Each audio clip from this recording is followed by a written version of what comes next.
Nous continuons notre retraite virtuelle en ce vendredi saint.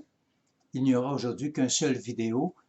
Il y a la possibilité pour vous de participer à des chemins de croix qui sont présentés sur Internet ou à la TV, ou encore à 15 heures de participer à l'office du vendredi saint. Dans cette vidéo, je vais surtout m'arrêter au chapitre 27, les versets 45 à 56, où on parle de la mort de Jésus. Il y a beaucoup d'aspects encore dans cette mort de Jésus qui nous est rappelée par Matthieu, beaucoup d'aspects sur lesquels nous pourrions nous arrêter. Je vais mentionner assez brièvement l'un ou l'autre aspect qui sont mentionnés. D'abord, Matthieu nous dit qu'à partir de la 6e heure, l'obscurité se fit sur toute la terre, et ce jusqu'à la 9e heure. Les ténèbres, l'obscurité, c'est le symbole du mal, du péché. Le combat entre les ténèbres et la lumière.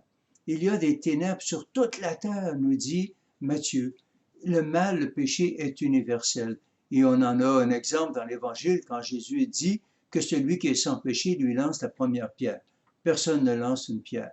Tous nous sommes pécheurs. Il y a des ténèbres sur toute la terre. C'est l'universalité du péché.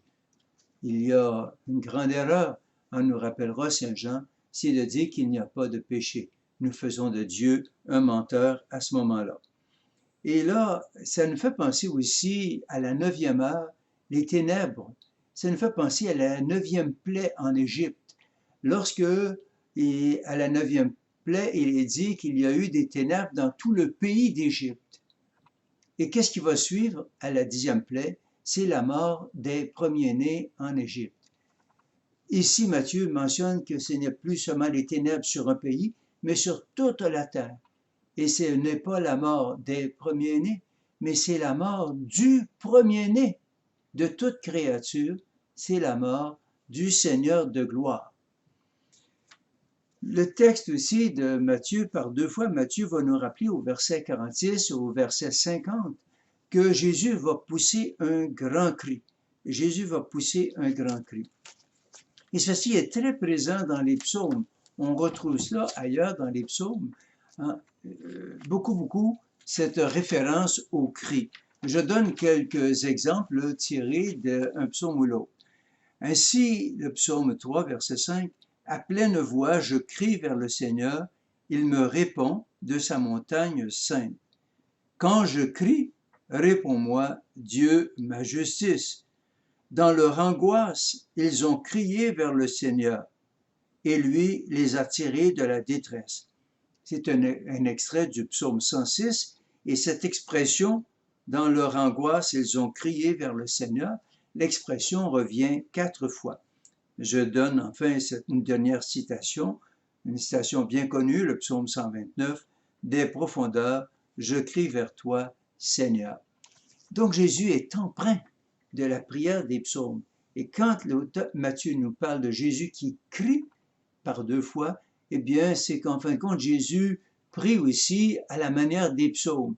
Et c'est vrai qu'il exprime d'une part une grande angoisse, une grande détresse, mais en même temps, à chaque fois dans les psaumes où on parle de crier vers Dieu, eh bien, il y a cette assurance, cette confiance que Dieu est à l'œuvre, que Dieu agira. Donc, c'est un cri qui exprime la souffrance, l'angoisse, mais qui exprime aussi la confiance. Je vous partage ce que j'écrivais dans ma Lectio Divina. Prière à Jésus. Jésus, tu es tout imprégné de la prière des psaumes. Quand tu cries, ce n'est pas un cri de désespoir, un cri qui tomberait dans le vide. Oui, par le cri, tu lances, tu exprimes ta souffrance, incomparable à toute autre souffrance. Comme tu l'exprimais à Saint-Angèle de Foligno, ce n'est pas pour rire que je t'ai aimé. Ton amour t'a conduit à une telle souffrance, mais ton cri, ta souffrance sont tournés vers Dieu, vers ton Père. Il y a dans ton cri une grande confiance que le Père répond, que le Père entend, que le Père te sauvera, que le Père te tire de la détresse. Et nous avons dans le psaume 22 qui est cité dans ce passage de Saint Matthieu, mon Dieu, pourquoi m'as-tu abandonné? Voyez, dans ce psaume, un cri, mais un cri tourné vers Dieu. Ceci exprime d'ailleurs, quand Jésus dit « mon Dieu », ceci fait référence à Dieu qui est le Dieu de l'alliance. Ce n'est pas seulement Dieu, mais c'est mon Dieu. Ça fait penser à la parole que nous avons beaucoup chez les prophètes, « Je serai votre Dieu et vous serez mon peuple ». Et donc Jésus se tourne vers Dieu et dit « Mon Dieu, mon Père, pourquoi m'as-tu abandonné ?» Et le Père qui lui répond, au fond, « Mon fils, mon fils ».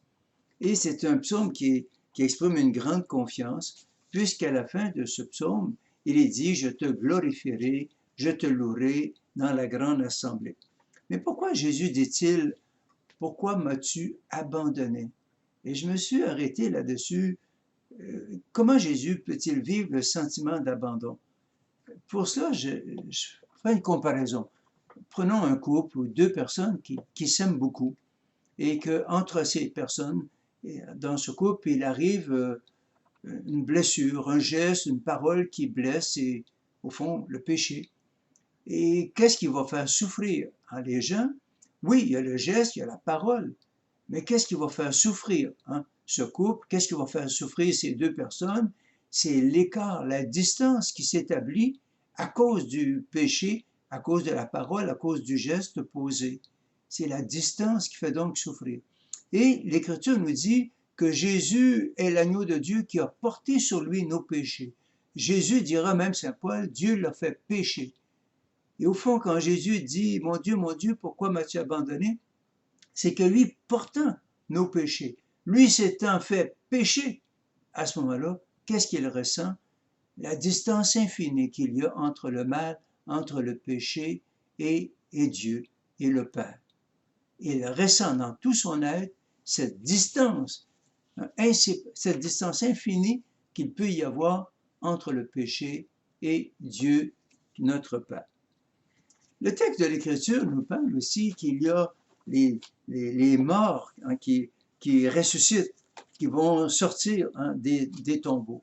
On peut penser au prophète Ézéchiel qui disait, le Seigneur disait par le prophète Ézéchiel, « J'ouvrirai vos tombeaux et je vous en ferai sortir, ô mon peuple. » Le fait que Matthieu mentionne ici que les morts ressuscitent, ça me fait penser à ce que nous avons dans notre article de foi, dans notre credo, il est descendu aux enfers. Nous avons des icônes qui expriment ça très très bien. On voit le Christ ressuscité qui tend la main à Adam et à Ève et qui va les faire sortir des tombeaux.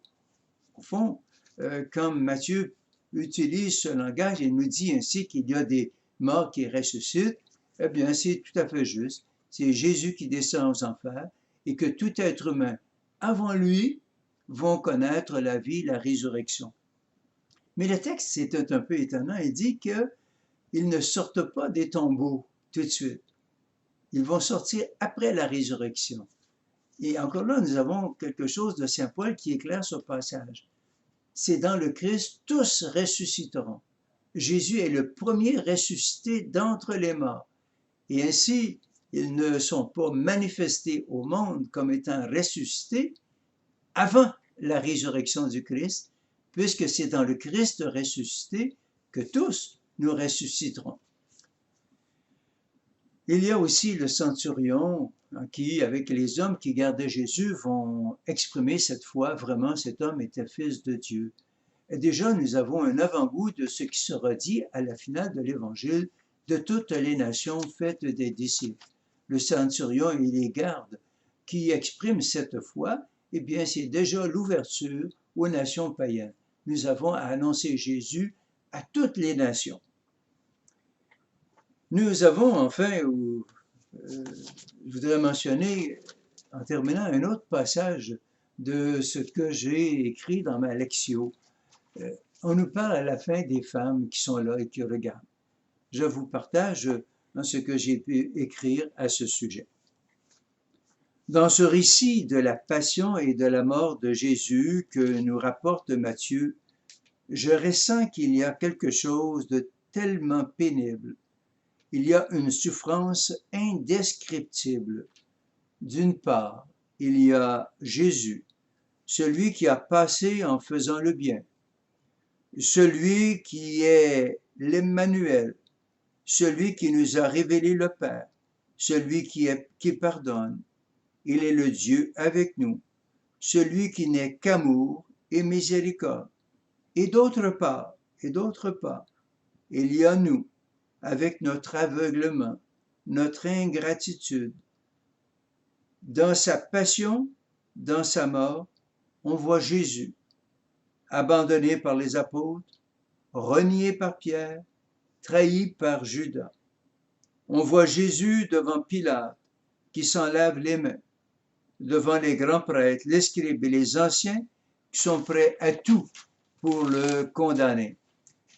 On voit Jésus devant des gens qui crachent sur lui, des gens qui se moquent de lui. On voit Jésus devant des soldats qui le flagellent et le couronnent d'épines, devant une foule qui crie « à mort, à mort ». On voit Jésus à côté de deux brigands qui l'outragent. N'y a-t-il donc personne pour le réconforter, le consoler, lui dire « Je suis avec toi, je suis pour toi, je t'aime ».